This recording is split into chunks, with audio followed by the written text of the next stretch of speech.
What's up, guys? Daisy Tornel with Todo Wafi here with Joel y Leonel Espinoza. How are you guys doing today? Doing good. How about yourself? I'm good, thank you. So Joel y Leonel Espinoza, known as the Hermanos Espinoza, how did this brother duo get started? It started back in 2022 when we started, well, actually a little bit before, like in 2021, we started doing like serenatas. My mom was actually the first one that got us like our first gigs. So we ended up going to play like for her friends for like Mother's Day or like Valentine's Day. So we would end up just doing like little serenatas, like Las Mañanitas and stuff like that. We started doing that, and then around 2022, we like started the whole group, the whole band as itself. And we started getting like backyard parties and stuff like that until we started like recording music and took it a little bit more seriously. And both born in McAllen, Texas, right? Texas, yeah. How did that shape you guys as artists? I think that helped us a lot because we got a little bit of both worlds on tastes of like music and then cultures and stuff like that. So that's why we kind of get like another different idea on our music and on kind of stuff that we like, you know. So what you'll hear in this album is mainly like a norteño bass, right? Like, but with our touch, you know, a newer touch and, you know, Hermanos Espinoza style. And I want to know, were you guys charging for the serenatas, or was this a gift from you guys? No, we were charging, but I mean, it was like $20 a song, so like it was definitely different. But I mean, it got us started, and it definitely showed us like, you know, like damn, you know, how like it's special because now we get to look back on that and we reflect like damn, we've come a long way. So I mean, we appreciate everything, and like everybody that booked us at first too. It was cool to see them like support. So yeah, it was definitely fun. And growing up, what artist inspired you guys and your music? Definitely one of the main ones that inspired us was Sergio Vega El Shaka. Although like in that region where we're from in McAllen, like it wasn't that common to hear that style of music. It was more like Invasores, Cadetes, Luis y Julián, Carlos y Jose, which are also like really big influences on us. But Sergio Vega was like more the one that like caught our attention, and like we started playing our music like the way he would play it and stuff. And but we had a lot of like English influences too, like, you know, Drake, Kanye, Travis. That's like, interesting. Yeah, because I mean, we definitely feel like in their genres, they're like pioneers, you know. So we like to classify ourselves as like pioneers in what we're doing as well. But I mean, even then, we have like a lot of influences from the tumbado scene too, as like Peso Pluma, Tito Lepe, Junior H, Nata. So I mean, it's a little bit of everything, you know. So definitely growing up over there in McAllen, like we had the best of both worlds. Like we had we're right next to the border, so we had that taste of like our roots and stuff like that, and when we got to experience like a lot of what was going on here in the United States too. So awesome. And something that stood out to me is that your songs are motivational and faith-based. They deliver authentic, heartfelt messages that aim to inspire and uplift your listeners. What made you take this approach when making music?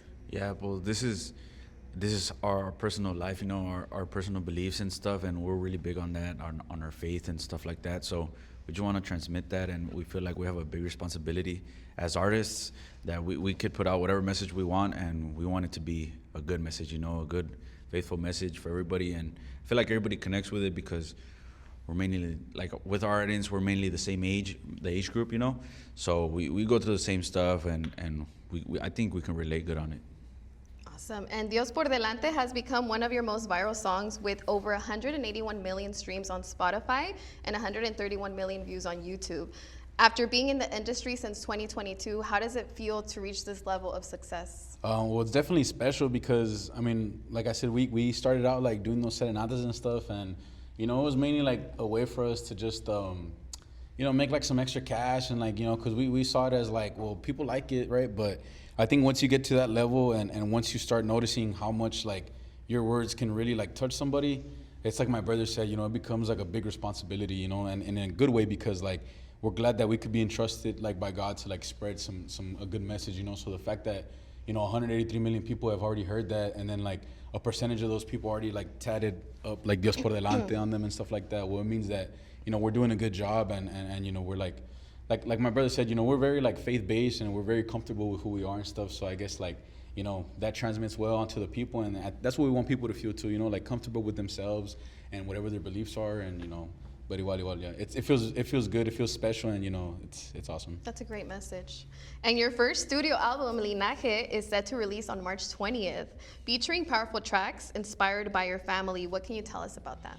Yeah, well, like he was saying earlier, that our mom was the one that gave us our first jobs, you know, the serenatas and stuff, and then my dad that is with us now, He gave up his business to be with us. So it's all based off our family, you know, LINAJE, which means a bloodline in English. It's all towards them. It's all for them. And this project is real special because it means a lot of the help that they gave us and how they raised us, the discipline and everything that we've done and they've done for us to get here to this point in life. That's beautiful. And Joel, you have a fan at home. My nephew, apparently he's a fan of you guys, and he wanted me to ask you guys this question, or specifically you. How is your accordion collection going, and how many have you added to the collection? It's been good. It's been good. It's crazy because my first accordion was actually my dad's accordion when he was 15 years old.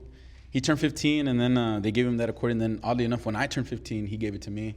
It's around the same time I started playing. So that was my first one, the black Gawanelli that you see in El Malandrin or Buena Vibra and stuff. But now that from one accordion, it grew to about 8 or 9 of them. Oh, wow. So we have a lot of them there. I just got 2 from Dino Buffetti, which are pretty cool. I'm gonna use them on tour, but I already used them to record. But yeah, the collection grew. So hopefully we're trying to add more. We're trying to see if we can find some here in LA and Which stuff. one's your favorite so far? Oh, my favorite, I think. I just got this new one for my birthday. One of my buddies gave it to me. Un saludo para mi compadre Oscar. He gave it to me for my birthday. It's like an old school Gawanelli from like 2000. And de hecho, I recorded like a lot of tracks from LINAJE with it. So it has like, I don't know, they gave it to me and it has like this vibe to it. You know, I feel like all the instruments and stuff, like they carry a vibe or like uno le pone su vibe, you know? So like that instrument definitely came to me with really good intentions and, you know, like everything, every accordion I have, like they've all been in a way super special to me. But yeah, that one right now is my favorite, the Gawanelli. It's like a red and black one. Not too many people have seen it yet, but yeah, hopefully we want to add more. So that's the goal. Yeah, we'll keep it growing. And you were both drawn to music at a very young age. How has storytelling shaped the way you write your lyrics today? Mainly life, about things, you know, we've been through and stuff. A lot of chapters in life that have shaped us, you know, in a way. And I think that's what mainly the lyrics are based off of, you know, our lives and things we've been through. So again, back to what I said earlier, like that's why a lot of people can relate to the songs, you know, because I mean it's about we talk about hard work, we talk about motivation, getting better at whatever you do, being better than yesterday, and just going forward, keep going forward, and that's the message we want to spread to everybody, you know, positivity and good vibes. And I love that because I think there's storytelling in everything we do. Yeah. You know, it's not just storytelling in movies, it's in music, you know, it's in your day-to-day life. And I love that you guys incorporate your family and how you guys grew up in Texas. Thank you. And recently signed to WP Management and featured on Spotify's Artists to Watch on 2026 list. How does that feel? It's cool, you know, especially since like that whole roster on Double P is like some big influences to us. And you know, they're leading the way right now in the regional Mexican space. It's cool to form a part of that lineup, you know. So igual with this project LINAJE, like we want to be able to, you know, raise our hands up like, hey, you know, we're a part of this movement too that's going on right now with regional Mexican, that it's like it's taking over the world right now. So you know, it's pretty cool, and we definitely want to incorporate, you know, that new sound onto this subgenre we call norteño. And pues yeah, with LINAJE, it's going to be a crazy project. I think it's like one of a kind, and it's definitely going to be something, you know, very, very new. In my eyes, it's very unique. It's definitely like hasn't been heard before. So I'm very excited. I'm very excited to be able to you know, me and Leo be able to add to this regional Mexican music movement right now. And Música Regional Mexicana is reaching audiences worldwide. How do you see yourselves paving the way for the next generation of artists in this genre? I feel like we would have a good part in this new generation because, like my brother said, right now is a brand new, like, addition to the norteño, you know, like a new wave, new style, and I feel like we're gonna do good. You know, I have a good faith, and I have a lot of faith in the project as well because the music is really different. We keep, you know, the norteño roots and everything, but this new touch we added, I feel like it's gonna do good. You know. And what is the dream collab of your guys's? We definitely have like a lot of them. Like I said, there's like so many great artists right now that are like, you know, making insane waves and like, you know, inspiring us, and like I guess us to other artists, like we inspire them as well. But I think right now it's like whoever's down to collab, I think it'd be sick because, you know, we'd just be adding on to the strength of this movement that's going on within Regional Mexicano. But definitely like one of the collabs that we would like would be like Marco Antonio Solis. Oh my gosh, definitely. I like that. I think that would be something great.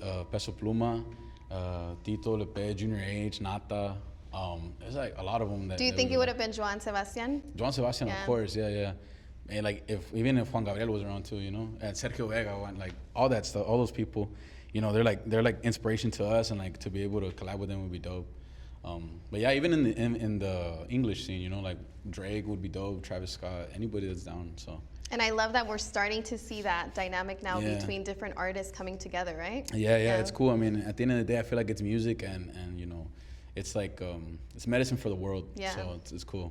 Yeah. And what's next for you guys? Where do you guys see yourself in the next 5 years? In the next 5 years, definitely like just, you know, around the world, making more shows, more music, and definitely more solidified within the scene. It's actually like why the cover is what it is. You know, it's just like, you know, when somebody makes a statue, somebody, that means like, you know, they've definitely made like impact and they're solidified in culture, and that's like our goal. You know, we want to be solidified within the scene, and we want to be recognized for what we're doing. So that's the goal, you know, to be like recognized and just keep making more and more music. So. Awesome. Thank you guys so much for your time, and make sure you guys catch LINAJE out March 20th. LINAJE March 20th. Ánimo, solazos, bendiciones. Por Hermanos Espinoza.